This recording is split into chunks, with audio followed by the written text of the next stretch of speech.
अध्याय 12 विद्युत। इसमें हमने दो प्रतिरोधों के दो प्रकार के संयोजन बताए थे। तीसरा प्रकार है मिश्रित क्रम।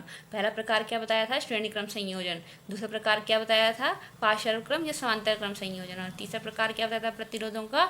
मिश्रित क्रम संयोजन। तो मिश्रित दो हम बता चुके हैं पहले ही, अब तीसरा बताने जा रहे हैं कि तीसरा है मिश्रित क्रम संयोजन। तो इस प्रकार के संयोजन में कुछ प्रतिरोध श्रेणी क्रम में तथा कुछ प्रतिरोध समांतर क्रम में संयोजित होते हैं। तो इसका एक एग्जाम्पल हम देते हैं। हमने एक R1 लिया, एक R2 लिया, एक R3 लिया, एक R4 लिया और इसको बैटरी से जोड़ दिया।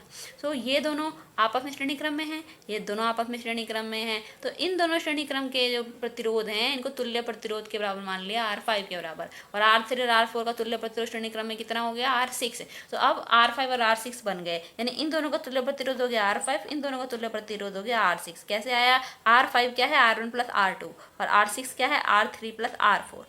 ठीक है, अब R5 ये हो गया, R6 ये हो गया, तो ये कौन सा प्रक्रम बन गया? ये क्रम बन गया पार्श्व क्रम या समांतर क्रम।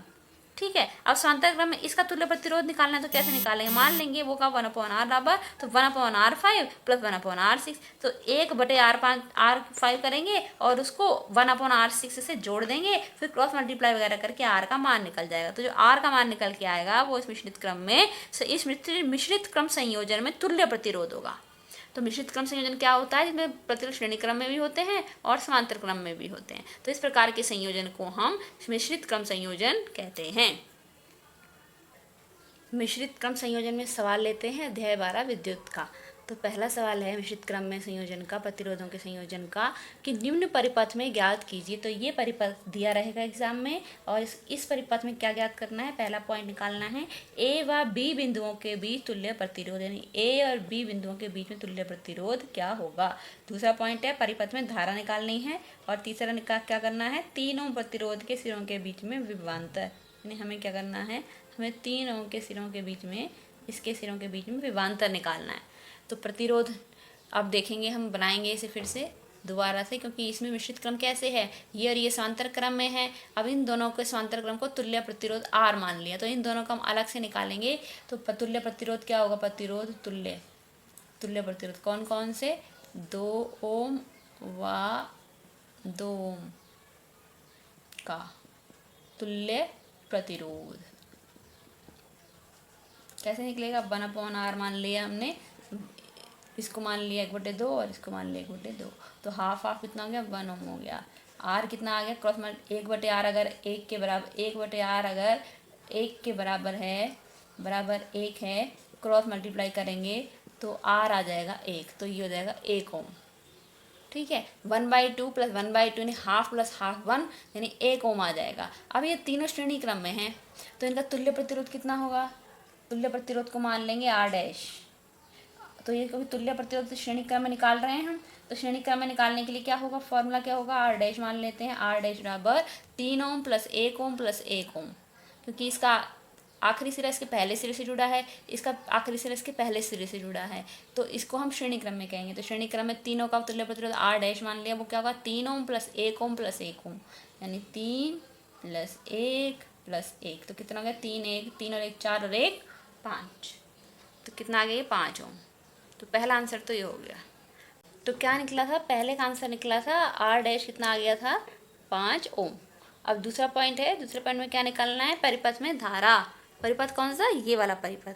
अब पहले तो ये परिपथ था, उसके बाद हमने इसको बनाया, तो पहले वाले का जो सॉल्यूशन था वो इस परिपथ से निकला। अब इसी परिपथ से हम धारा भी निकाल सकते हैं। अब धारा निकालनी है हमें, V मालूम है बच्चों कितना है? 6 वोल्ट, और R' कितना है? 5 ओम। तो हमें I निकालना है। I कैसे निकलेगा? परिपथ में धारा निकालनी है तो ओम्स लॉ क्या कहता है? ओम के नियम से क्या बताया था हमने? ओम के नियम से V/I बराबर R। हमें I निकालना है तो हम क्रॉस मल्टीप्लाई कर देंगे, तो V एकम V और I इंटू R, V बराबर I इंटू R। I कैसे निकलेगा? I यहाँ रहने देंगे, V/R V के अपॉन में आ जाएगा, तो I का फॉर्मूला होगा V/R। आप चाहें तो डायरेक्ट भी कर सकते हैं अगर आपको याद है तो, लेकिन अगर आप ऐसे करेंगे तो ज़्यादा आसानी से और सटीक आंसर निकल के आएगा, इसमें कोई गलती होने की चांसेस कम होंगे। जब आप V/R बराबर R से फॉर्मूला निकालेंगे ये वाला, तो इजीली निकल जाएगा। और अगर आप याद भी रख सकते हैं तो कोई बात ही नहीं है, तो अब याद भी रख लें कि I बराबर होता है V/R। तो V कितना दे रखा है बच्चों? V है 6 और R' यहाँ पर R' ले लेते हैं हम, वी अपॉन आर, यहाँ पे आर डैश ले लेते हैं क्योंकि हमने डैश लगा रखा है। तो वी कितना आ जाएगा, यहाँ से वी आ जाएगा 6 ओम, ये 6 ओम 6 वोल्ट है, सॉरी वोल्टेज निकाल रहे हैं ना, तो 6 वोल्ट है। और आर डैश कितना है 5 ओम, तो कितना आ गया 5, 6/5 आ गया, 6/5 आ गया। सॉल्व करेंगे इसे, 5 एकम 5, 5 दूनी 10, इतने एम्पियर, इतने एम्पियर। ए भी लिख सकते हैं, इसे एम्पियर भी लिख सकते हैं। एक आंसर ये हो जाएगा। अब तीसरा पॉइंट क्या है, तीसरा पॉइंट है 3 ओम के सिरों पर विभवांतर हमें वी निकालना है। ठीक है, हमें आर दे रखा है 3 ओम, कितना दे रखा है 3 ओम, और आई कितना निकल के आ रहा है, आई निकल के आ रहा है 1.2 एम्पियर।